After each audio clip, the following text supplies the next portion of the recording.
Awesome. Hello, everyone. Thank you so much for joining us today for our Common Sense Parenting live video. My name is Gabby, and I'm joined here with Bridget for our last live of 2024. Can you believe it? Can't believe it. Believe it. We What have been, happened to 2024? I know. I mean, between Susie and I and Bridget, we've been doing these lives since I think 2019, every Yeah. month. Hmm. We've rarely ever missed one. So Right.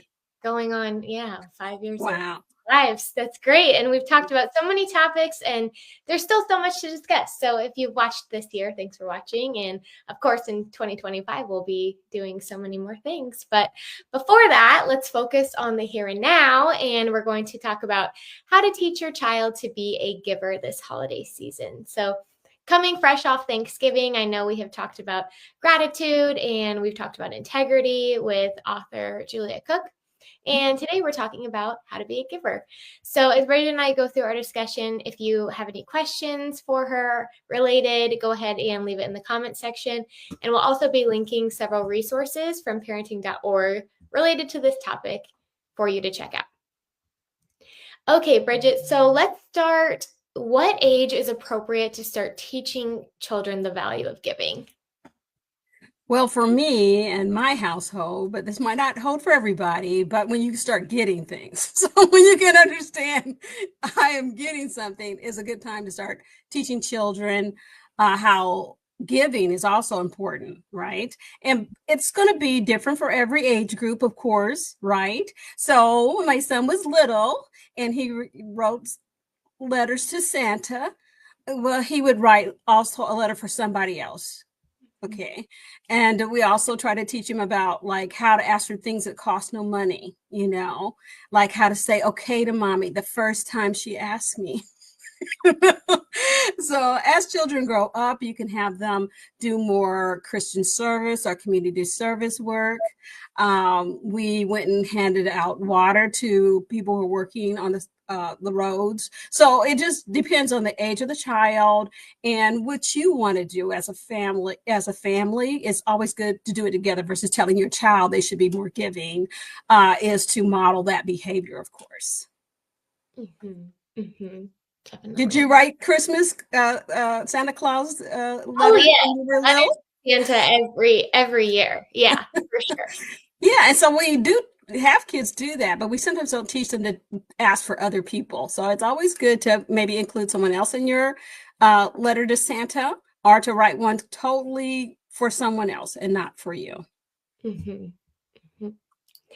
And how can parents help children understand the difference between giving gifts out of obligation versus giving a gift out of genuine kindness? Well, it's when you're not getting anything back from it. It's genuine kindness, right? Of course, obligation is someone gives you something, and so you should give something back. And it doesn't have to be like if grandma sends you, some socks you hate, you should at the very least send her back a thank you card. Thank you for the gift, to acknowledge someone's gift that they've given to you, uh, or to give back. And lots of families now, as I'm talking to families in our classes, everybody's doing like exchange. So you get somebody's name out of a box, and that's who you're in charge of, doing the obligation as far as giving another gift to them. Okay. And then, you know, kind of a genuine kindness is doing something, maybe even someone you don't know, like going to help out with a turkey meal for someone and people you don't know, or Mhm. giving a gift to someone in a that you don't know. So I think, doing what you can for people that you don't know, or just giving with no thought of I'm getting something back, would be a kindness versus I'm really just giving a give back to someone or thank you back to someone who gave something to me. Does Mhm. that kind of make sense? Did I go around the circle on that? No, no. And I love what you said too, like giving examples of things that you can give by doing. So what you said, like bringing a meal, because Mhm. a lot of times when we think about giving around the holiday season, it's money or going shopping and buying, presents, but we can totally give by doing for sure. Do you have Mhm. other ideas on ways to do that? Yeah, well, when we noted a neighbor was not doing well, and then we found out there was an illness in the house, and they really couldn't put up their Christmas decorations. You could do that for them if they wanted you to, or do something that they wanted you to do, or take the meal over, or just try to include them. People were taking care of their lawn and things like that. So, finding a family that's in need right near you. It doesn't have to be far away. That are in your church or in your community center or whatever, and helping them out when they need the help. I think acts of kindness are really needed now, and showing that in small or large ways, but showing it as consistently as you can, and not just during the holiday season. I really want to encourage our families to see opportunities for kindness whenever it happens. Mhm. And doing those things too becomes family tradition, right? If Mhm. Right. every year we help our neighbors with a task, or Mhm. I know one of my friends growing up, every year on Christmas Eve, her and her family would bring donuts to the fire station for all Yeah. the firefighters that were working on Christmas Mhm. Eve, and it's definitely a way to kind of develop it as a tradition more so too. Yeah, I think so.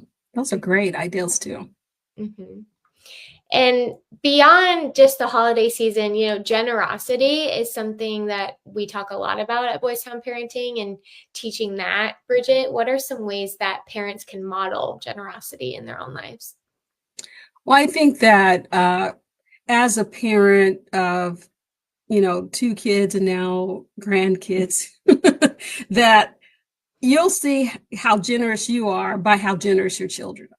I hate to Mhm. say that. I don't mean it, I just think that by your own modeling in small ways, when they see that I baked some cookies and took it to work for my staff, or I went and volunteered to help out and do something, and they see that I am doing those things. Or sometimes, a lot of times, my kids would go with me. It was just kind of I didn't want to get a child care, and they would be with me and see that that was happening. And so uh, for me, it's kind of a given because I'm in the service field of serving others. But sometimes we have to kind of make an effort to be part of a giving situation, whether that's through our church or through our community effort, or in our own families. You'll find someone in your own family who maybe needs you to help out. They're an illness, or something's going on with them, and that if you can help them, and then do so, and your children will notice and see that. And then you'll have kids who are more giving, and then we kind of requiring it. I don't know if we do that anymore. I don't know. Did your mom kind of say, this is what we're doing? This is, and as a family, we're going to do this together, and hand out the meal or do this thing. And when you do that, sometimes kids will grumble. Yeah, they'll Yeah. grumble a little, like, oh, but then after it's over, they're like, oh, that was fun, or that was nice. Or they met some older person at the, nursing home. My husband would play, his band would play, and then my son would have to go along and play as well. And he would grumble. But then after it was over and he met someone and he got to play, and the people were so appreciative, then, it meant a lot. And then he began to be taking that on himself to do it without our guidance. Hmm. Hmm. Yeah. And so much about giving during the holidays relates to empathy, and empathy is something that we can really feel in the holiday season. So how do we help our children learn the skill of having empathy for others this season? I think is, giving them the opportunity to take another person's perspective. You're Yeah. in the car and you're going down the street, right? And you get to the stop and you see someone who's not doing well, and they have a sign, and the children see. And they're going to ask questions like, why is that person holding the sign? Or what's going on with that? And I can remember, and being willing to have that conversation with them. And kind of, what would you do?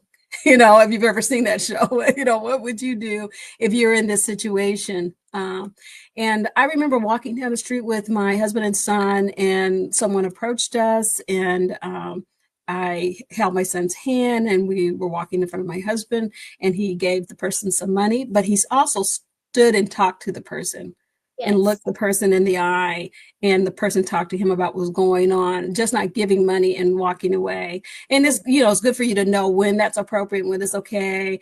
And also that, that you're listening to people and you're trying to take their perspective and you're not judging them Right. in their circumstance. Even if you don't stop to give anything or do anything, that you don't judge that person or say anything inappropriate about that person. So I think it's a good time also to learn about different cultures and to try different things out, right?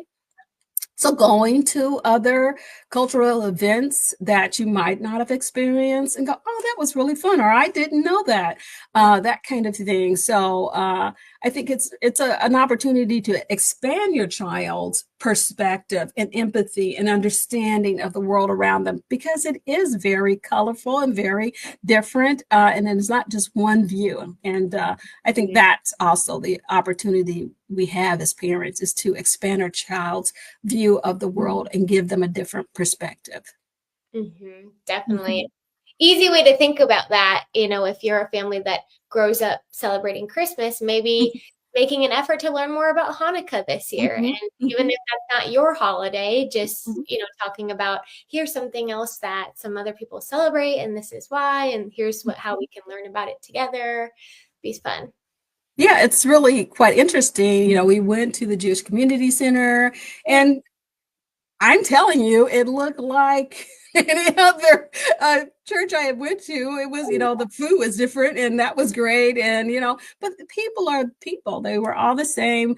And so then you begin to think, wow, I have common ground with somebody in some culture that I haven't ever experienced before. And so that's kind of the neat thing, to figure out, oh, we're kind of really alike, and we have some similarities, and these differences are kind of, an opportunity, really. So giving your kids more opportunities versus kind of snuggling in and saying, okay, this is the way we always do it. But I love tradition. I really do. Yeah. Gabby, I do love a tradition. Oh, yeah.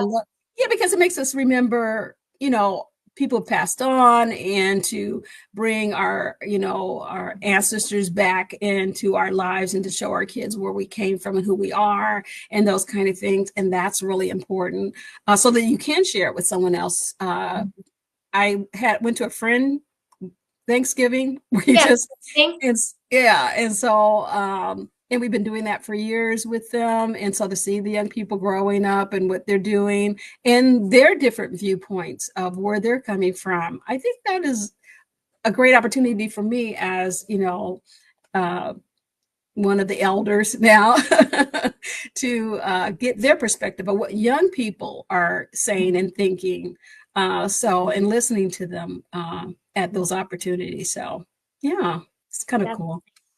Yeah, if you're watching live, we want to know, comment below and let us know what are some of your family's holiday traditions. I think that would be a really fun way to all talk and maybe learn some new ones. Because Mhm. I was with some friends this weekend, and I was telling them, oh, I grew up playing the pickle ornament game in the tree. Does your family do that?